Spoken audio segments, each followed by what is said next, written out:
Hi అండి అందరికీ welcome to my channel. ఎగ్స్తో ఎప్పుడూ ఒకేలా కాకుండా ఇలా ఒకసారి చేసి చూడండి. ఎగ్స్ని బాయిల్ చేసుకొని అవి తురుముకోండి. ఇలా మనం కొబ్బరి తురుముకుంటాం చూడండి, దాంతో తురుముకోండి. ఇందులో మెయిన్ ఇంగ్రీడియంట్స్ అంటే ఎగ్ను, ఆనియన్, అంతే. ఈ మిగతావన్నీ మన ఇంట్లో ఉండేవే.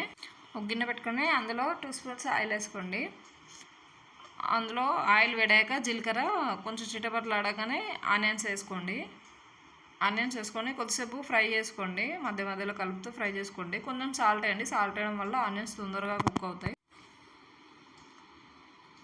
ఆనియన్స్లో కొంచెం సాల్ట్ వేసుకొని కొద్దిసేపు కుక్ కానివ్వండి. కొంచెం కలర్ చేంజ్ అయ్యేంత వరకు కుక్ చేసుకోండి. ఇలా కలర్ చేంజ్ అయ్యాక ఒకసారి కలుపుకొని అందులో కొంచెం పసుపు వేసుకోండి. పసుపు వేసుకున్నాక కూడా ఒకసారి మిక్స్ చేసుకోండి. అందులో పసుపులో ఉన్న పచ్చివాసన అంతా పోతుంది. కొంచెం అలా కలిపేసుకొని అందులో మనం ఇంతకుముందు తురుము పెట్టుకున్న ఎగ్ తురుము వేసేయండి. దీన్ని చాలామంది చాలా టైప్స్గా వేస్తారండి.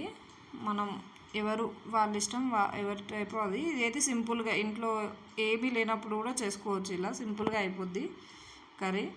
క్వాంటిటీ కూడా మంచిగా ఎక్కువ అవుద్ది.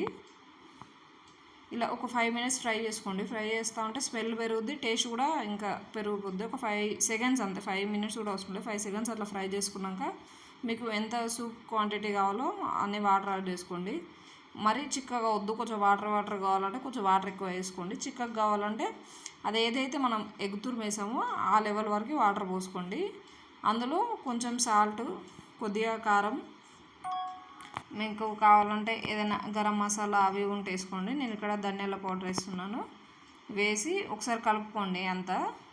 అంతా కలిసేలా కలుపుకొని స్టవ్ మీడియం ఫ్లేమ్లో పెట్టుకొని ఒక 5 to 10 మినిట్స్ సూప్ మనకు ఏమైతే సూప్ పోసుకున్నామో అది కొంచెం క్వాంటిటీ చిక్కగా అయ్యేంత వరకు కుక్ చేసుకోండి.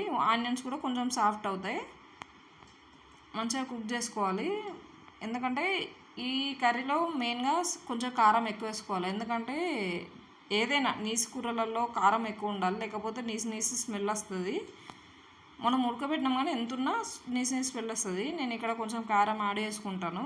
ఇక్కడ ఏమైందంటే ఇది చికెన్ మసాలా వేస్తున్నా. మీకు కావాలంటే చికెన్ మసాలా కూడా వేసుకోండి. చికెన్ మసాలా వేస్తే టేస్ట్, ఫ్లేవర్ మంచిగా ఉంటుంది.